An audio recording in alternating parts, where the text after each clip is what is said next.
నమస్కారం. ఆస్క్ టాక్స్కి స్వాగతం. నేను మీ రఘునందన్, ప్రొఫెషనల్ ట్రైనర్. ప్రపంచంలో ఉన్న భయాల్ని ఒకసారి పరిశీలించినట్టయితే టాప్ 3లో స్నేక్స్ అంటే భయం అట. అంటే ప్రపంచంలో చాలామంది స్నేక్స్ని చూస్తే భయపడతారు. అది టాప్ 3. ఇక టాప్ 2 ఏంటంటే చావంటే భయం. అంటే నేను చచ్చిపోతానేమో అని భయపడుతూ ఉంటారట.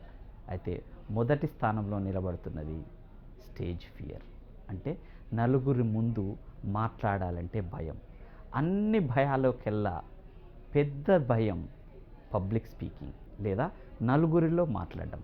ఇది ఇంటర్వ్యూలో మాట్లాడడమే కావచ్చు, లేదా వేదిక పైకి ఎక్కి మాట్లాడడమే కావచ్చు. ఈరోజు మన టాపిక్లో స్టేజ్ ఫియర్ని ఎలా ఎదుర్కోవాలి, దాన్ని ఎలా అధిగమించాలి అనే టాపిక్ గురించి చూద్దాం. అయితే చాలామందిలో స్టేజ్ని ఎక్కి మాట్లాడాలన్నా లేదా ఇంటర్వ్యూకి వెళ్ళి మాట్లాడాలన్నా కూడా మాట్లాడకపోవటానికి ప్రధాన కారణం వారికి అనుభవం లేకపోవడమే. ఎందుకంటే వారు ఇంతకుముందు ఎప్పుడు కూడా దాన్ని ఫేస్ చేసి ఉండకపోవటం వల్ల ఏమవుతుందంటే, దాన్ని అనుభవం లేకపోవటం వల్ల మొదటగా వాళ్ళు చెప్పాలనుకున్న విషయాన్ని మర్చిపోతారు, లేదా నోరు తడారిపోతుంది, కడుపులో తిప్పినట్టు అవుతుంది, చెమటలు పట్టేస్తాయి, కాళ్ళు వణుకుతూ ఉంటాయి. ఇలా జరుగుతుంటుంది. ఇదంతా ఎందుకు జరుగుతుందంటే, మన బ్రెయిన్ మనకు కొన్ని సిగ్నల్స్ని అందజేస్తుంది. వాటినేంటో ఇప్పుడు చూద్దాం. అసలు స్టేజ్ ఫియర్ కలగడానికి కారణాలు ఏంటి కనుక మీరు పరిశీలించినట్టయితే ముఖ్యంగా 5 రకాల కారణాలు ఉంటాయి. ఒకటి, అన్ఫెమిలియర్ సిచ్యువేషన్. అంటే మన బ్రెయిన్ ఏదైనా అన్ఫెమిలియర్ సిచ్యువేషన్ని చూడగానే, బయటి పరిస్థితిని చూడగానే అది బాగాలేదు అనుకున్న వెంటనే 2 రకాల న్యూరోకెమికల్స్ని రిలీజ్ చేస్తుంది. రిలీజ్ చేసిన కెమికల్స్ మనకు ఆ సిచ్యువేషన్ నుంచి పారిపోవడానికి కానీ, లేదా ఆ సిచ్యువేషన్ని ఫైట్ చేయడానికి కానీ కావాల్సిన శక్తిని అందజేస్తుంది. ఎప్పుడైతే బయటి ప్రపంచంని చూడగానే పబ్లిక్ స్పీకింగ్లో కానీ ఇంటర్వ్యూలో కానీ అన్ఫెమిలియర్ సిచ్యువేషన్ ఏర్పడుతుంది, మన బ్రెయిన్ ఈ రకాల సిమ్టమ్స్ని వెంటనే అందజేస్తుంది. ఎందుకంటే న్యూరోకెమికల్స్ని రిలీజ్ చేస్తుంది కాబట్టి. ఇక రెండవ కారణం ఏంటంటే, స్టేజ్ ఫియర్ కలగడానికి రెండవ కారణం సెల్ఫ్ టాక్. వాళ్ళకు వాళ్ళు, ఇది నా వల్ల అవుతుందా, నేను ఫెయిల్ అవుతానేమో, ఈ ఇంటర్వ్యూలో నేను పాస్ కాలేకపోతాను, అతనేం క్వశ్చన్లు అడుగుతాడో, లేకపోతే పబ్లిక్ స్పీకింగ్లో అయితే వీళ్ళందరూ నన్ను చూస్తున్నారు, నేను చెప్పాలనుకున్న విషయాన్ని సరిగా చెప్పగలను లేదో, ఇలా రకరకాల సెల్ఫ్ టాక్ వాళ్ళకు వాళ్ళే మాట్లాడుకుంటూ ఉంటారు. ఒకటి గుర్తుపెట్టుకోండి, మీ టాక్ని మీరు వింటున్నారు, మీరు వింటున్న టాక్ని మీరు నమ్ముతారు, మీరు నమ్మింది చివరికి నిజమవుతుంది.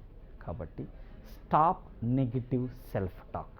మీరు ఏదైతే అనుకుంటున్నారో మొట్టమొదటిగా ఫస్ట్ ఆపేసేసేయండి. ఆపేస్తే కొంతవరకు మీ స్టేజ్ ఫియర్ తగ్గవచ్చు. ఇక మూడో అంశం ఏంటంటే ఫీలింగ్ సబార్డినేట్. మనము ఎదుటివారి కంటే తక్కువ అన్న భావన మనకు భయాన్ని కలుగజేస్తుంది. ఉదాహరణకి, మీరు ఒక పెద్ద వ్యక్తి, ఇంటర్వ్యూ కోసం వెళ్తున్న వ్యక్తి అనుకోండి. అంత పెద్ద వ్యక్తి 3వ తరగతి వారికి ఒక పాఠాన్ని బోధించాలనుకుంటే ఎలా ఉంటుంది? వెంటనే వెళ్ళి వాళ్ళకు ఎదురుగా నిలబడి చాలా చక్కగా బోధిస్తారు. అదే వ్యక్తి ఎవరికైనా పబ్లిక్ స్పీకింగ్లో మాట్లాడాలనుకోండి, ఆ వ్యక్తికి భయం మొదలవుతుంది. ఎందుకంటే అక్కడ చిన్నపిల్లలు, వారి నుంచి ఏ విధమైన అభ్యర్థన కానీ అపోజిషన్ కానీ ఉండదు. పెద్ద పిల్లలు పెద్దవారికి చెప్పాలంటే మీరు వాళ్ళకంటే తక్కువ ఏమో అనే భావన మనకు భయాన్ని కలుగజేస్తుంది. ఇక 4వ అంశం ఏంటంటే లాంగ్వేజ్ గ్రిప్ లేకపోవటం. అంటే మీరు ఇంటర్వ్యూలో అటెండ్ అవుతున్నప్పుడు నాకు ఇంగ్లీష్ రాదు, వాళ్ళు ఏమనుకుంటున్నారో, ఏం అని భావిస్తారో అని భయాన్ని క్రియేట్ చేస్తుంది. ఒకటి గుర్తుపెట్టుకోండి, లాంగ్వేజ్, ఇంగ్లీష్ అనేది ఒక లాంగ్వేజ్ మాత్రమే, అది నాలెడ్జ్ కాదు. ప్రాక్టీస్ ద్వారా మాత్రమే ఇంగ్లీష్ని సాధించవచ్చు. It's not a knowledge, it's a language. అది ఒకటి గుర్తుపెట్టుకుంటే మీరు ఈ స్టేజ్ ఫియర్ని కొంతవరకు తగ్గించుకోవచ్చు. ఇక 5వ అంశం ఏంటంటే పాస్ట్ ఎక్స్పీరియన్స్. ఇంతకుముందు మీరు ఎప్పుడైనా పబ్లిక్ స్పీకింగ్లో మాట్లాడి ఉండవచ్చు, అప్పుడు మీ పరువు పోయి ఉండవచ్చు, లేదా ఇంతకుముందు ఏదైనా ఇంటర్వ్యూ అటెండ్ చేసి ఉండవచ్చు, అప్పుడు మీ పరువు పోయి ఉండవచ్చు, బాగా చేసి ఉండకపోవచ్చు. అదే ఎక్స్పీరియన్స్ మళ్ళీ ఎదురవుతుంది అనే భావన మీకు స్టేజ్ ఫియర్ని కలుగజేస్తుంది. ఒకటి గుర్తుపెట్టుకోండి, మనం వెహికల్ని డ్రైవ్ చేయాలంటే ముందు చూసి నడుపుతాం, కానీ వెనక ఏం జరుగుతుంది అన్నది మనకు అనవసరం. ఒకవేళ ముందు చూసి నడుపుతున్నప్పుడు ఏదైనా డిచ్ వచ్చి పడిపోయి మళ్ళీ గుంతలోంచి బయటకు వచ్చి నడుపుతూ వెళ్తూ ఉంటే వెనక చూసి నడుపుతామా, ముందు కాన్సన్ట్రేట్ చేస్తామా? వెనక వచ్చింది ఏమాత్రం మనకు పనికిరానిది ముందు చూస్తూ నడిపిస్తాం. కాబట్టి past experience is past, now focus on your future. ఇక ముందును చూస్తూ నడపండి, అంతే. అయితే దీన్ని తగ్గించుకోవడానికి మనము కొన్ని రకాల సూచనలు కనుక పాటించినట్టయితే తప్పకుండా విజయం సాధించగలరు. నేను ఒక పవర్ఫుల్ సూచనను మీకు చేస్తాను. దాన్ని 3P ఫార్ములా అంటారు. ఇది కనుక మీరు పాటించినట్టయితే తప్పకుండా విజయం సాధిస్తారు. అదేంటంటే, మొదటి P ఈజ్ ప్రాక్టీస్, రెండవ P ఈజ్ ప్రాక్టీస్, మూడవ P is practice. Practice practice practice. మీరు ఎంత పర్ఫెక్ట్గా ప్రాక్టీస్ చేస్తే అది ఇంటర్వ్యూలో కావచ్చు, లేక స్టేజ్ పైన కావచ్చు, మీరు ప్రాక్టీస్ చేసిన మరుక్షణం మీరు కాన్ఫిడెంట్గా తయారు కాగలరు. ప్రాక్టీసే మిమ్మల్ని స్టేజ్ ఫియర్కి దూరంగా ఉంచేస్తుంది. ఇక 2 రకాల సూచనల ద్వారా మనం స్టేజ్ ఫియర్ని ఎక్కువగా కంట్రోల్ చేసుకోవచ్చు. ఒకటి ఏంటంటే, మనం ఫిజికల్గా దాన్ని అవాయిడ్ చేయాలి ఎలా, రెండోది మెంటల్గా ఎలా అవాయిడ్ చేయాలి. మొదటగా ఫిజికల్గా ఎలా అవాయిడ్ చేయాలి, ఫిజికల్ సిమ్టమ్స్ని మార్చడం ద్వారా ఎలా అవాయిడ్ చేయాలో చూద్దాం. ఆమె కడి అనే ఒక అమెరికన్ శాస్త్రవేత్త కొన్ని రకాల రీసెర్చ్ చేసి ఒక పాయింట్ని తెలియజేసింది. అదేమిటంటే, మనం చాలా సాడ్గా ఉన్నప్పుడు మన బాడీ పోస్చర్లో కూడా ఆ సాడ్నెస్ రిఫ్లెక్ట్ అవుతుందట. అంటే మనం సాడ్గా ఇలా కూర్చుంటాం, ఇలా అడ్డు పెట్టుకుంటాం. అదే హ్యాపీగా ఉన్నప్పుడు కూడా మనము హ్యాపీ పోస్చర్ పెట్టేస్తాం, మన బాడీలో రిఫ్లెక్ట్ అవుతుంది. అంటే ఇలా కూర్చుండి చాలా హ్యాపీగా కాన్ఫిడెంట్గా ఉన్నట్టు కనిపిస్తుంది. ఇది ఎందుకు చెప్తుందంటే, రివర్స్ ఈజ్ పాసిబుల్. అంటే మీరు సాడ్గా ఉన్నా కూడా మీ బాడీ పోస్చర్ని హ్యాపీగా చేయటం వల్ల మీరు హ్యాపీగా రూపొందుతారు.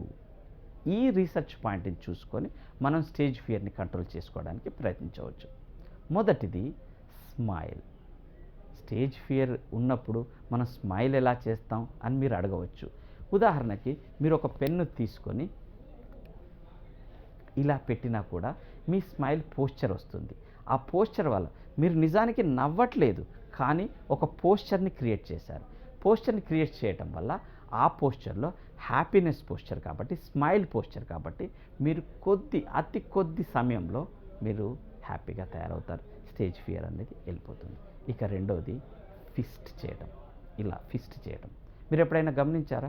క్రికెట్ ఆడుతున్నప్పుడు వికెట్ పడగానే ఆ bowler yes I got it అని అంటారు. ఇదే విషయాన్ని మీరు స్టేజ్ ఫియర్ ఎదుర్కోబోయే ముందు yes I will do it అని కనుక మీరు ఫిస్ట్ని గట్టిగా పట్టుకొని ఒక కాన్ఫిడెంట్ పోస్చర్ని కనుక మీరు క్రియేట్ చేస్తే తప్పకుండా మీరు హ్యాపీనెస్ క్రియేట్ అవుతుంది, మీరు స్టేజ్ ఫియర్ నుంచి తప్పించుకోగలరు. ఇక మూడో విషయం ఏంటంటే, బ్రిస్క్ వాక్. ఎప్పుడైతే ఇంటర్వ్యూకి అటెండ్ అయ్యే ముందు లేదా స్టేజ్ పైన మాట్లాడే ముందు కాన్ఫిడెంట్ వాకింగ్, మీ వాకింగ్లో కాన్ఫిడెంట్ ఉండేటట్టు ఒక వాక్ చేయండి. బాత్రూమ్కి వెళ్ళరండి, వాష్రూమ్కి వెళ్ళరండి, లేదా ఫ్రెండ్తో మాట్లాడడానికి వెళ్ళి కాన్ఫిడెంట్ మీ వాకింగ్లో కాన్ఫిడెంట్ని ప్రదర్శించండి. అదే కాన్ఫిడెంట్ స్టేజ్ పైన కానీ ఇంటర్వ్యూలో కానీ ప్రదర్శించగలరు. ఇక 4వ అంశం ఏంటంటే, సిట్ కంఫర్టబుల్లీ. చాలామంది ఇంటర్వ్యూకి అటెండ్ కాబోయే ముందు కుర్చీకి చివరన కూర్చుంటారు, ఎప్పుడు పారిపోదామా అన్నట్టు. అలా చేసినట్టయితే మీ భయం మిమ్మల్ని వెంటాడుతూనే ఉంటుంది. అలా కాకుండా కంఫర్టబుల్గా కూర్చోండి. హ్యాపీ పోస్చర్లో ఓపెన్ చెస్ట్తో షోల్డర్స్ వైడ్గా ఉంచి కనుక మీరు కూర్చోగలిగితే ఇది మీ స్టేజ్ ఫియర్ని కంట్రోల్ చేయగలదు. ఇక 5వ అంశం ఏంటంటే, లిఫ్ట్ యువర్ హెడ్. మీరు ఎప్పుడైనా గమనించారా?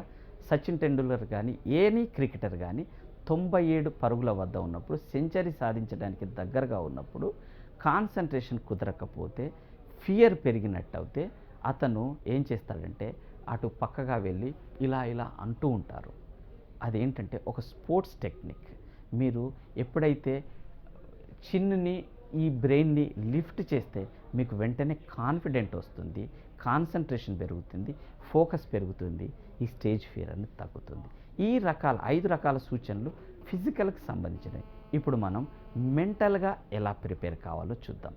మెంటల్గా ప్రిపేర్ కావడానికి first breath, long deep breath చేసినట్టయితే మీకు స్టేజ్ ఫియర్ కొంత తగ్గుతుంది. అంటే మీరు వెంటనే కూర్చుండి కొంత కంఫర్టబుల్గా లాంగ్ డీప్ బ్రీత్తో కనుక మీరు ప్రయత్నించినట్టయితే కొంతవరకు స్టేజ్ ఫియర్ని తగ్గించుకోవచ్చు.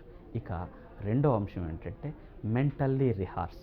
మీరు ఇంటర్వ్యూని అటెండ్ చేస్తున్నట్టు లేదా పబ్లిక్ స్పీకింగ్ ఇస్తున్నట్టు రిహార్స్ చేయండి, మెంటల్గా రిహార్స్ చేయండి, అదే నిజమవుతుంది. ఇక మూడవ అంశం ఏంటంటే విజువలైజ్ యువర్ సక్సెస్. మీరు ఇంటర్వ్యూ అటెండ్ అవుతున్నట్టు అందులో మీరు బ్రహ్మాండంగా సమాధానాలు చెప్పి బయటకు వస్తున్నట్టు విజువలైజ్ చేయండి. లేదా స్టేజ్ మీదకి వెళ్ళినట్టు మీ స్పీచ్ని బ్రహ్మాండంగా ఇస్తున్నట్టు విజువలైజ్ చేసుకోండి. విజువలైజ్ చేసుకోవటం వల్ల మీ స్టేజ్ ఫియర్ని మీరు కంట్రోల్ చేయవచ్చు. ఇలా ఈ రెండు రకాల పద్ధతులు ఫిజికల్గా మరియు మెంటల్గా మీరు ప్రిపేర్ అయ్యి ఆ తర్వాత మీరు కనుక స్టేజ్ ఫియర్ని ఫేస్ చేసినట్టయితే తప్పకుండా మీరు విజయం సాధించగలరు. ఒకటి గుర్తుపెట్టుకోండి, if you want kill a lion, face the lion. అంటే మీరు లయన్ని కిల్ చేయాలంటే దాన్ని ఫేస్ చేయాలి. అదేవిధంగా మీరు ఈ స్టేజ్ ఫియర్ని ఎదుర్కోవాలంటే ఫస్ట్ దాన్ని అనుభవించాలి. ఆ రకంగా మీరు ఎదుర్కొన్నప్పుడు మాత్రమే దీన్ని మనం చంపగలం.